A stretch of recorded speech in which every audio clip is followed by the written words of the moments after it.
The biblical story of Anna is not just an ancient account recorded in the Bible. It is a spiritual mirror that reaches across generations. Anna was not remembered for titles, positions, or human achievements, but for a heart that chose to remain before God even when everything felt silent. Her story reveals that communion with God is not born from the absence of problems, but from the daily decision to turn one's heart back to Him, regardless of circumstances.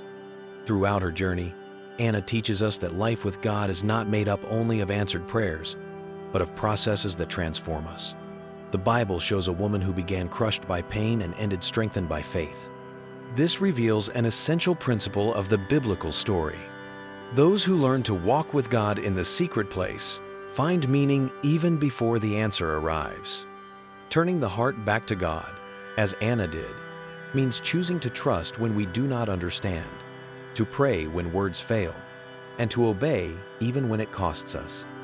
The Bible makes it clear that communion is not a one-time event, but a constant posture of the heart. Anna did not seek God only to receive something. She learned to remain with God after receiving, and that changed everything. This story invites us to reflect. How is our life of communion with God today? Are we seeking only answers, or are we seeking relationship?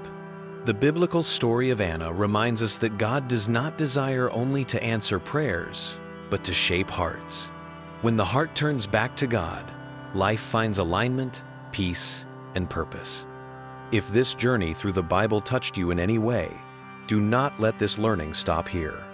Subscribe to the channel and turn on notifications so you can continue learning, growing, and deepening your faith through biblical stories that transform real life.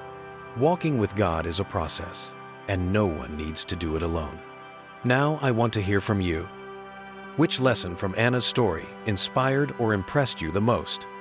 Was it perseverance in pain, sincere prayer, peace before the answer, faithfulness to vows, or worship in the midst of sacrifice? Share it in the comments. Your response may strengthen the faith of someone else who is also learning to walk with God.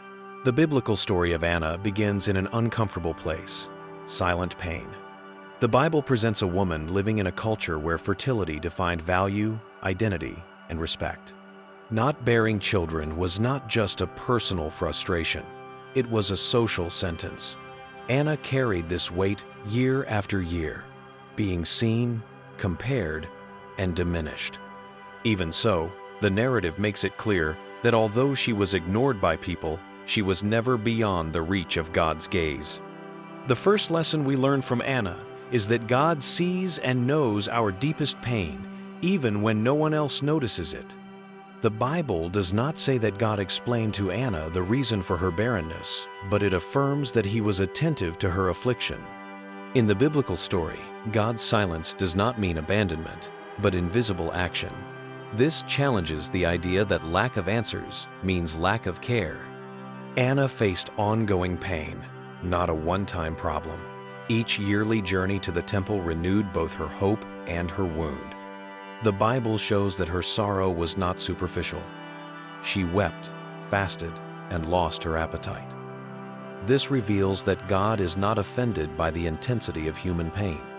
The biblical story validates suffering without turning it into spiritual guilt. There is something deeply instructive in this scenario. God did not immediately remove Anna's pain.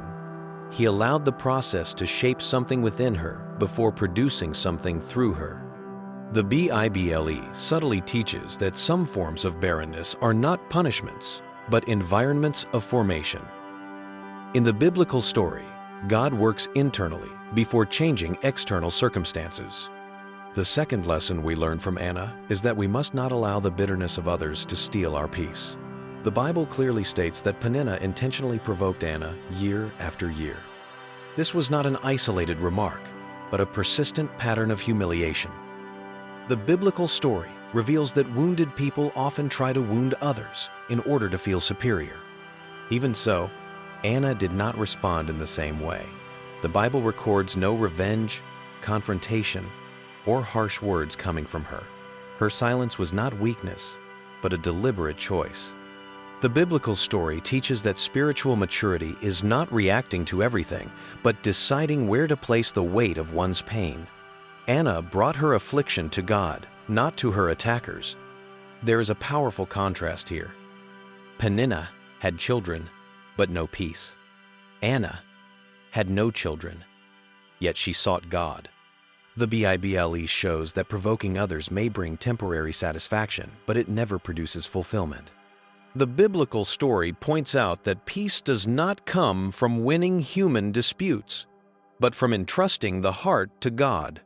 When Anna chose not to let Peninnah's bitterness take root in her heart, she protected something precious, her spiritual sensitivity.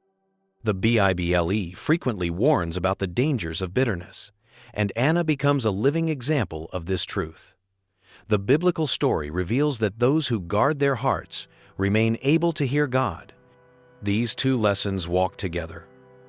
God sees the pain, and the heart must not be contaminated by it.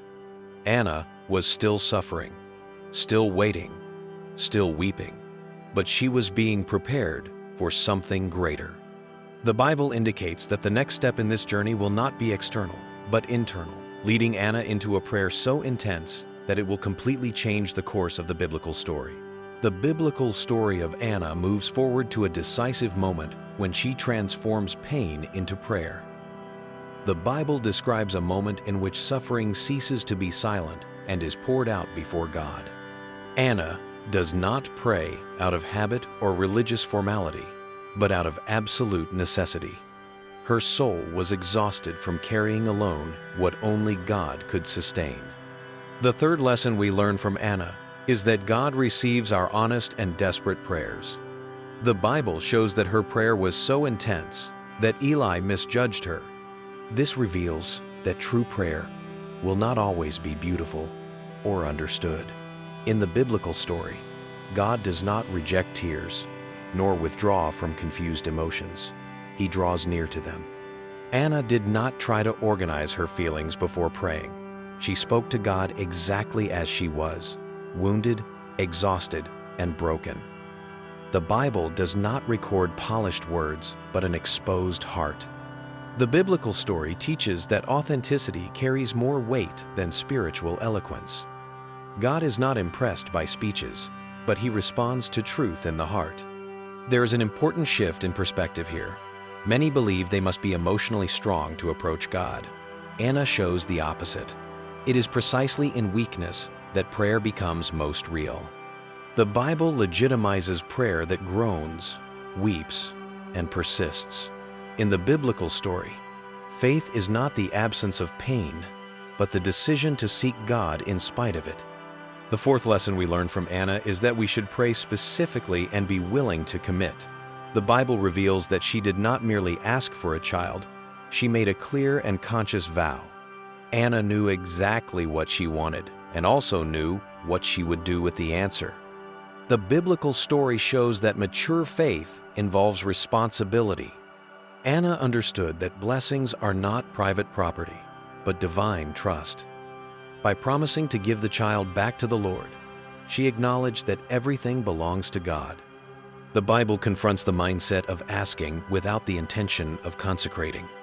In the biblical story, prayer is not only about receiving, but about aligning desires with God's purpose. Praying specifically requires courage, because specific answers can reshape life. Anna did not offer a generic prayer to ease her pain. She assumed a commitment that would alter her future. The Bible shows that God takes vows seriously. The biblical story teaches that words spoken to God carry spiritual weight.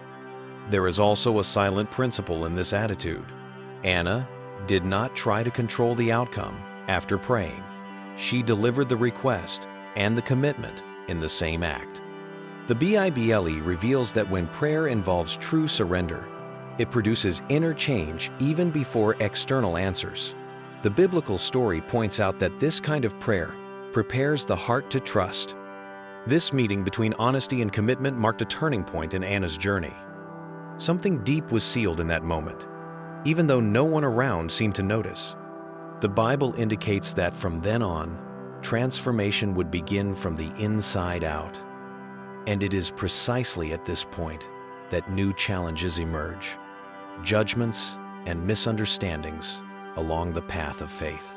The biblical story of Anna moves forward to one of the most sensitive moments of her journey, when her devotion is misunderstood. The Bible describes Anna praying in the temple, deeply engaged with God. While her lips moved, but her voice was not heard. She was in the right place, doing the right thing, with the right motivation. Even so, she was judged incorrectly. The fifth lesson we learn from Anna is that not everyone will understand our way of seeking God. The Bible reveals that the priest Eli himself interpreted her prayer as drunkenness. This shows that even spiritually experienced people can fail in perception. In the biblical story, seeking God intensely will not always be understood by those observing from the outside. This episode breaks the idea that faithfulness guarantees human approval. Anna was not in rebellion nor in uncontrolled emotional excess. She was simply being sincere before God. The Bible teaches that spiritual depth is often confused with exaggeration.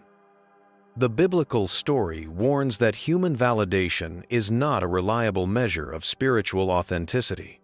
There is also a silent lesson here. The judgment came at her moment of greatest vulnerability. Anna was pouring out her soul, and it was precisely at that moment that she was confronted. The Bible shows that attacks and misunderstandings do not always arise when we are strong. In the biblical story, faith is tested when the heart is most exposed. The sixth lesson we learn from Anna is that we should respond with grace even when we are judged unfairly. The Bible records that her response to Eli was respectful, clear, and free of resentment. She did not attack, did not defend herself aggressively, and did not leave the temple. The biblical story presents gentleness as a sign of spiritual maturity. Anna explained her pain without dramatizing and without accusing. Her posture reveals emotional control and trust in God. The Bible shows that she did not try to win an argument, but to preserve the truth. In the biblical story, responding with grace does not mean agreeing with the mistake, but choosing not to react with the same spirit that caused the wound. This kind of response requires inner strength. The Bible does not exalt passive silence, but conscious meekness. Anna spoke when she needed to speak, but she spoke with balance. The biblical story teaches that it is possible to explain oneself without becoming exalted, and to stand firm without causing harm. There is an important consequence to this attitude. Anna's gracious response made room for blessing. After hearing her, Eli changed his posture and released a word of peace. The Bible shows that right reactions can transform hostile environments. In the biblical story, grace disarms judgment. These two lessons reveal an essential principle. Not every judgment needs to be fought, and not every misunderstanding needs to be intensely clarified. Anna kept her heart aligned even when she was misunderstood. The Bible indicates that this posture prepares the ground for deep inner transformation, which will soon manifest as peace, rest, and visible change in her countenance. The biblical story of Anna reaches a silent yet profound turning point. After pouring out her soul before God, the Bible records a change that did not happen in the womb, but on her face. Nothing had changed externally. No visible answer had been given, yet something essential was transformed within her. This moment reveals that God works on the inside before acting on the outside. The seventh lesson we learn from Anna is that peace comes when we entrust the outcome to God. The Bible states that after praying, she ate and her countenance was no longer sad. This is significant because the circumstances remained the same. In the biblical story, peace is not born from immediate solutions, but from genuine surrender. Anna did not leave the temple with a concrete promise, only with a word of blessing.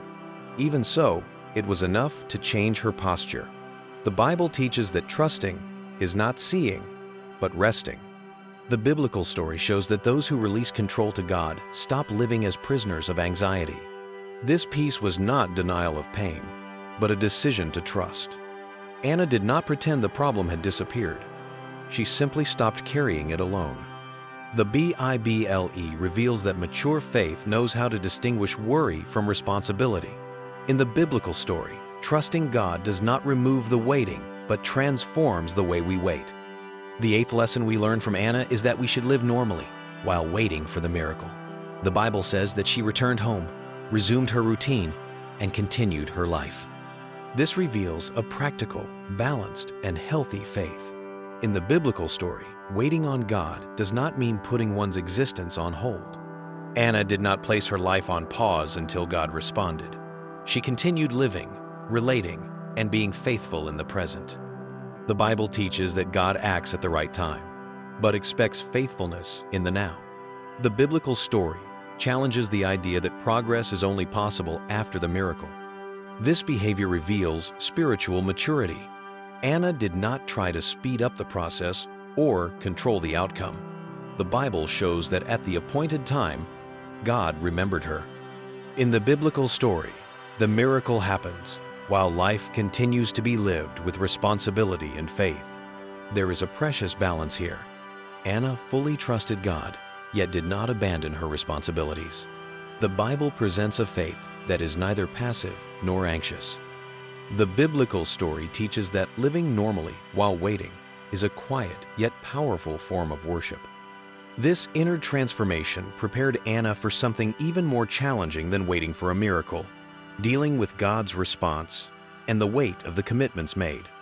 The Bible indicates that the next chapter of the biblical story will require gratitude, faithfulness, and courage to fulfill vows made at the altar. The biblical story of Anna reaches its most emotionally demanding moment. The Bible shows that the miracle finally happened, but along with it came the responsibility of the commitment that had been made. Samuel was not merely a long-desired child. He was the direct answer to a prayer offered with tears and vows. Now, Anna had to decide whether she would honor what she had promised while she was still suffering. The ninth lesson we learn from Anna is that honoring commitments to God requires faithfulness even when it is difficult. The Bible reports that after Samuel was weaned, Anna brought him to the temple to fulfill her vow. This detail reveals that her gratitude was not merely emotional, but practical. In the biblical story, promises made to God do not expire when the pain ends. Anna could have delayed, rationalized, or softened the commitment. After all, no one was publicly holding her accountable. Even so, the Bible shows that she chose obedience. The biblical story teaches that spiritual integrity is keeping one's word even when the heart feels the weight of renunciation. This act reveals a deep understanding. The blessing did not belong to her, but to God. Anna did not confuse miracle with possession. The Bible challenges the idea that receiving something from God grants absolute ownership. In the biblical story, faithfulness means returning with gratitude what was received with tears. The 10th lesson we learn from Anna is that true worship is born even in the midst of sacrifice. After leaving Samuel at the temple, the Bible records that Anna worshiped God with a powerful song. There was no complaint, lament, or bitter silence. In the biblical story, worship does not depend on comfort, but on conviction about who God is. Anna's song reveals a high level of spiritual maturity. She did not exalt only the blessing received, but the character of God. The Bible shows that her worship was theological, deep, and intentional. In the biblical story, praising God is recognizing His sovereignty above personal circumstances. There is something transformative in this posture. Anna did not allow the pain of surrender to cancel the joy of salvation. The Bible teaches that true worship reorganizes emotions. In the biblical story, those who know God deeply are able to worship Him even when they must release something precious. This moment seals Anna's legacy. Her story does not end with the miracle, but with obedience that produces lasting impact. The Bible shows that Samuel would become one of the greatest prophets of Israel. In the biblical story, the faithfulness of one person can influence entire generations. Thus, Anna's journey is completed with gratitude, integrity, and sincere worship. The Bible reveals that God is not seeking only people who ask, but people who honor and worship. And this story continues to echo, inviting every reader of the biblical story to reflect on how they respond to the blessings they receive. The biblical story of Anna is not just an ancient account recorded in the Bible. It is a spiritual mirror that reaches across generations. Anna was not remembered for titles, positions, or human achievements, but for a heart that chose to remain before God, even when everything felt silent. Her story reveals that communion with God is not born from the absence of problems, but from the daily decision to turn one's heart back to Him, regardless of circumstances. Throughout her journey, Anna teaches us that life with God is not made up only of answered prayers, but of processes that transform us. The Bible shows a woman who began crushed by pain and ended strengthened by faith. This reveals an essential principle of the biblical story. Those who learn to walk with God in the secret place find meaning even before the answer arrives. Turning the heart back to God, as Anna did, means choosing to trust when we do not understand, to pray when words fail, and to obey even when it costs us. The Bible makes it clear that communion is not a one-time event, but a constant posture of the heart. Anna did not seek God only to receive something. She learned to remain with God after receiving, and that changed everything. This story invites us to reflect. How is our life of communion with God today? Are we seeking only answers, or are we seeking relationship? The biblical story of Anna reminds us that God does not desire only to answer prayers, but to shape hearts. When the heart turns back to God, life finds alignment, peace, and purpose. If this journey through the Bible touched you in any way, do not let this learning stop here. Subscribe to the channel and turn on notifications so you can continue learning, growing, and deepening your faith through biblical stories that transform real life. Walking with God is a process, and no one needs to do it alone. Now I want to hear from you. Which lesson from Anna's story inspired or impressed you the most? Was it perseverance in pain, sincere prayer, peace before the answer, faithfulness to vows, or worship in the midst of sacrifice? Share it in the comments. Your response may strengthen the faith of someone else who is also learning to walk with God.